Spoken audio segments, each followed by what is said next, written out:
primary mandate of my administration is to restore law and order. I heard the sole administrator saying that this is my administration yesterday. The sole administrator does not have any administration. The governor of Rivers State remains Governor Fubara. But his powers are frozen now, pending when the danger that the proclamation is meant to address is taken care of. So the soldiers should be very careful about how he starts talking about his administration. If he's talking about administration, then that may be one of the things that may be used actually to strike down this proclamation. Because if those who are threatening to go to court can establish their locus and they can bring material showing that the man is operating as a governor, for instance, I don't see a sole administrator being able to sign a CFO in that state. That's the function constitutionally vested in the governor of a state, and that's not has nothing to do with law and order. All powers that will be exercised by the sole administrator must be related to addressing the challenge which led to his appointment. It cannot include acting and appointing commissioners as if we are in the normal course of event. It's an extraordinary situation, and his appointment is simply to address that of the federation. It includes any person who is given capacity to act on behalf of the government. So the president's appointment of sole administrator is not to replace the governor. It's to execute his executive power in the state for the purpose of addressing the question of breakdown of law and order. So, and that's why I was a bit worried when I heard the sole administrator saying that this is my administration yesterday. The sole administrator does not have any administration. The governor of Rivers State remains Governor Fubara.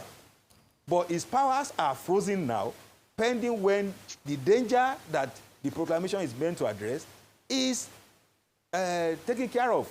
So the soldiers should be very careful about how he starts talking about his administration. If he's talking about administration, then that may be one of the things that may be used actually to strike down this proclamation. Because if those who are threatening to go to court can establish their locus and they can bring material showing that the man is operating as a governor, for instance, I don't see a sole administrator being able to sign a CFO in that state. That's the function constitutionally vested in the governor of a state, and that's not has nothing to do with law and order. All powers that will be exercised by the sole administrator must be related to addressing the challenge which led to his appointment. It cannot include acting and appointing commissioners as if we are in the normal course of event. It's an extraordinary situation, and his appointment is simply to address that extraordinary challenge. Will it, sorry, Kachi, just quick one. Would that function include spending the federal allocation of the state that was suspended under Fubara, but has now been released to him? Yes, that is very correct. It will include it, because the order of the Supreme Court was that the governor could not spend money without appropriation. In an emergency in which there is an extraordinary intervention by the federal government in terms of the president appointing a delegatee of his authority, the funds of the state is like commandeering assets in a war situation. I'm sure you remember during the COVID era, even President Trump commandeered a lot of assets, even took over factory and said they should be distributing. In a situation of emergency, ordinary emergency, the fund of the state is available for the purpose of running the affairs of the state. He is not operating as, that's why I said they must be careful. If he considers himself a governor, then he would need appropriation. Then he would then need to go to National Assembly in the meantime to get appropriation. But it's not a governor. It's just a delegatee of the power of the federal executive authority that has taken over affairs in the state to address the challenge. So the federal government can release funds of the state to him to address that challenge. I mean, the same reason why police is not under the state control. State governments provide vehicles, support police operation security in their state. So as at now, for the proper functioning of the state, salaries of workers have to be paid. The normal functioning of government institutions must continue.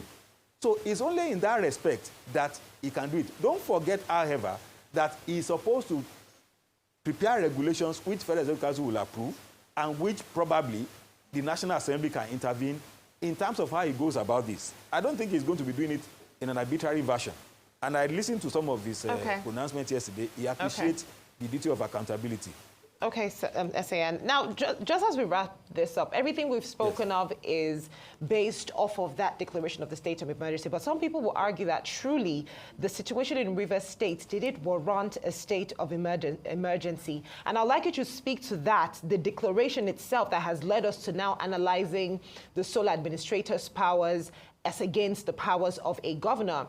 You mentioned some vital sections of the Constitution. So looking at 180.305, 5 subsection 3. And then is there a part of the Constitution that also stipulates how long this suspension could be and how long the state can survive without its governor? Because as you rightly said, the sole administrator does not have the powers of a governor. How would that then affect the people who require a governor for the state to survive? Thank you. The first question, the prerogative and the decision whether there is a state of emergency to declare a proclamation is that of the president alone. He might do it wrongly, he might abuse it. If he does that, they expect that the parliament, in reviewing his decision, will take a political decision by vote, whether to go along with him or not. The idea is that, like Steve earlier noted, the idea is that parliamentarians will go back to their constituents to have a feel of what they believe about this. It's a political decision. It's not a legal decision. That's why I was worried when people started saying it's not constitutional, it's legal. It is constitutional, but it's a political question, and courts do not answer political questions. Anything that is within the remit of the executive, the court will not second-guess them unless it can be shown that they have exceeded the authority. Anything that's within the premise and remit of parliament, the court will not intervene. But the court will intervene after that process is concluded, which is now. Now there is a proclamation which has passed through the process of political decision. The court can now determine whether, given materials that may be available to the court, including, in fact, summoning the executive to provide the security report, which might be reviewed in camera in court without being exposed to the whole world, so that the court can decide whether, in this situation, there was a warrant for declaring or proclaiming a state of emergency. That is part of what the court can look into as at now. That is on the question of whether the president had it right. But the fact that he got the parliament to agree with him speaks a lot in terms of the wisdom and correctness of his feeling, his judgment. Because what you have to do is so the condition subsequent to declaration of emergency is that you should get the buy-in of parliament. If you didn't do your own work well, and you don't forget, the Senate had an executive session. What they do in that session is to look at, you remember that Governor Senator Siriakidiskin was the one that drew the attention that they ought to have an executive session. At that session, security issues that cannot be publicly exposed will have been considered. And despite that, they went ahead and approved. You might have reason to believe that some other political considerations that don't play their part. But that's why the process has been made so rigorous, that if all the majority of people that you have in government think this way, then we probably deserve the people you have in government. And then you are left with trying to test their decision judicially in court. All right, that's it. Just very, very quickly before we let you go. Now, you asked me about other provision of the Constitution. There was one more, please, yes. let us get one thing. I think you asked... No, yes. Please go ahead. Please go ahead. The Constitution need not provide elaborately for how to manage a situation of emergency. That's why it's an emergency. In fact, the Constitution yields the ground to discretion, where the normal functioning of state is not possible. So that the actors in government will not be constrained by the need to say they are doing things by the book. That's why they are called extraordinary measures. That's why they are called extraordinary measures. All right. And it is actually for no more than 6 months, not more than 6 months. It could be shorter. If the president tomorrow decides that there is no basis for it anymore, he can by gazette terminate it. Parliament on their own, by simple majority, now, get the difference now, by simple majority can also terminate it before the end of the 6 months. And I think the parliament eventually put a caveat that the president need not wait till 6 months. One other final thing I want to say is this. If the president, we should understand the need for statecraft. If the president within 3 days could rally around 109 senators and 360 House of Reps members to do what he wanted in terms of legislative approval, can't you see that something was wrong with how Governor Fubara went about his problem with the parliament?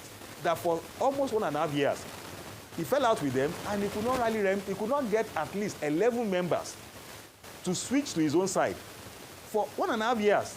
Something is wrong. Maybe this is a learning curve for him. Yes. Use this period to reflect and see things he can do better. All right. Just before we let you go, the Emergency Act of 1961